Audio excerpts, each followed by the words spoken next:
Alors, bonsoir à toutes et à toutes. Comme je l'ai annoncé hier dans la petite vidéo partage, ainsi que dans les posts, aujourd'hui il sera question de la sixième thématique déjà. Et oui, le groupe s'agrandit, les membres commencent à devenir de plus en plus nombreux. C'est très positif, il y a une super belle avancée.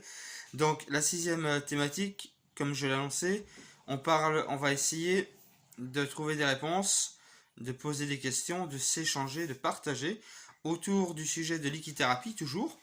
On va parler toujours d'équithérapie, il sera toujours une continuité d'équithérapie, de développement personnel aussi, de réflexion personnelle.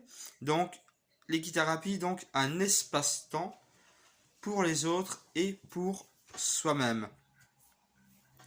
Donc, cet espace-temps, il faut savoir le créer, mais il faut savoir le porter à une ou des personnes qui ont des difficultés, qui ont un handicap, quel qu'il soit.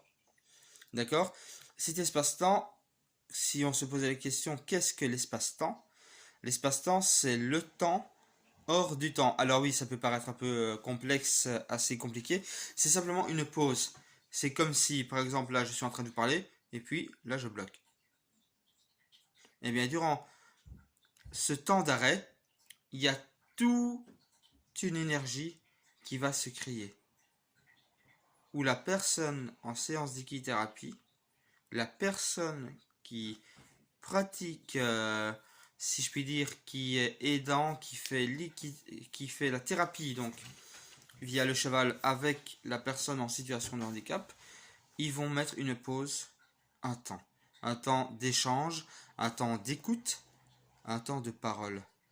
Car l'équithérapie aussi, c'est savoir écouter l'autre avec son cœur. Et ça, c'est très important. C'est qu'en équithérapie ou autre thérapie, apprendre à écouter avec son cœur. C'est comme en éthologie avec un cheval, qui a une blessure profonde au fond de lui. Il faut savoir écouter avec le cœur. Et c'est ça qui est magnifique en équithérapie, c'est cette écoute, cette approche de l'autre. D'où l'importance de créer ce moment unique. Déjà qu'on rentre en relation sans trop parler avec la personne en situation de handicap, ainsi qu'avec le cheval. On pratique l'équithérapie. On fait à la fois de l'éthologie avec le cheval et on fait une thérapie avec la personne en situation de handicap, quel qu'il soit. Et c'est très difficile en équithérapie, surtout lorsque on est face à un enfant, un adulte, une personne un peu plus âgée parfois, qui n'a pas de langage ou qui a du mal à parler.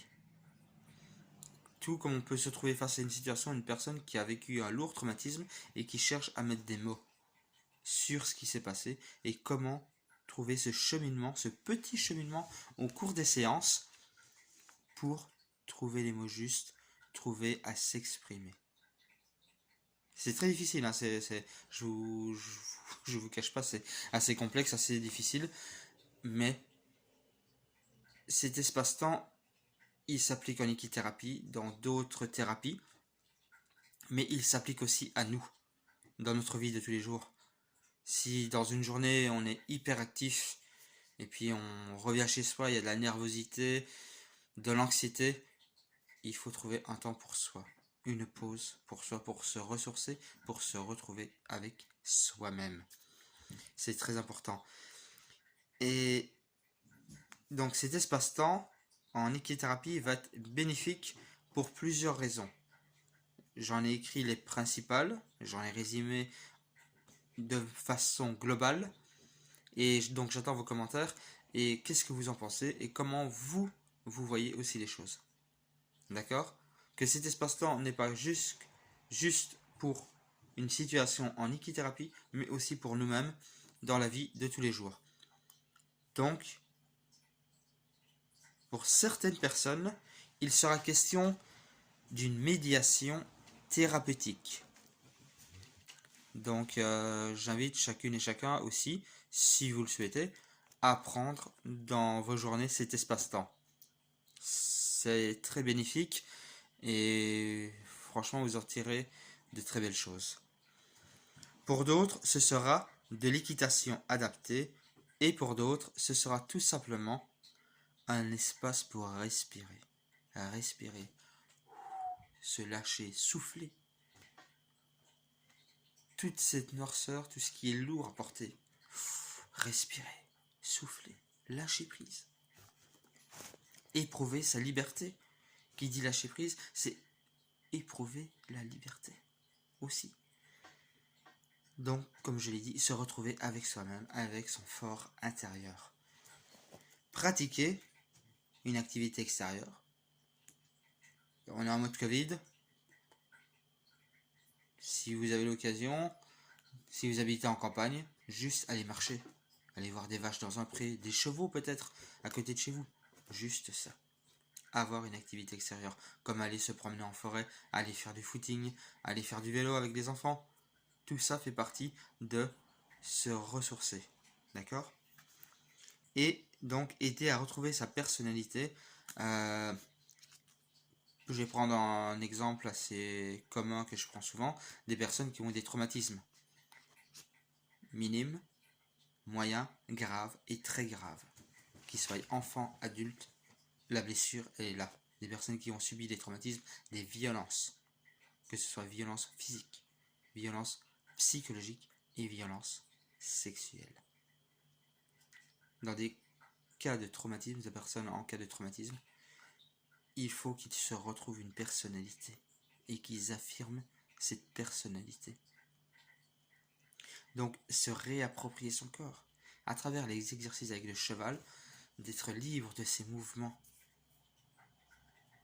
Aimer ce corps. Ce corps appartient à la personne. Personne n'a le droit aucunement de toucher à quelqu'un, à un enfant. Donc, l'équithérapie va aider à certaines personnes, à certains patients, à se réapproprier leur corps. Mais attention, comme tout à chacune, comme tout à chacun d'entre nous, se réapproprier surtout son âme, son cœur, son être tout entier. Donc, je vous laisse avec les commentaires, envoyez des messages sur Messenger, mettez un petit pouce bleu si vous aimez les vidéos sur ma chaîne YouTube, on en débattra, donc interagissez, d'accord? Sur ce, je vous souhaite une bonne fin de soirée, je vous dis à bientôt. Normalement, demain, je devais faire un live, pardon. Donc, il n'y aura pas de live demain, donc j'essaierai samedi, d'accord? Voilà, et lundi, on réattaque avec un nouveau mois, donc le mois de février, et avec plein d'autres vidéos et d'autres partages. Bonne fin de soirée à toutes et à tous.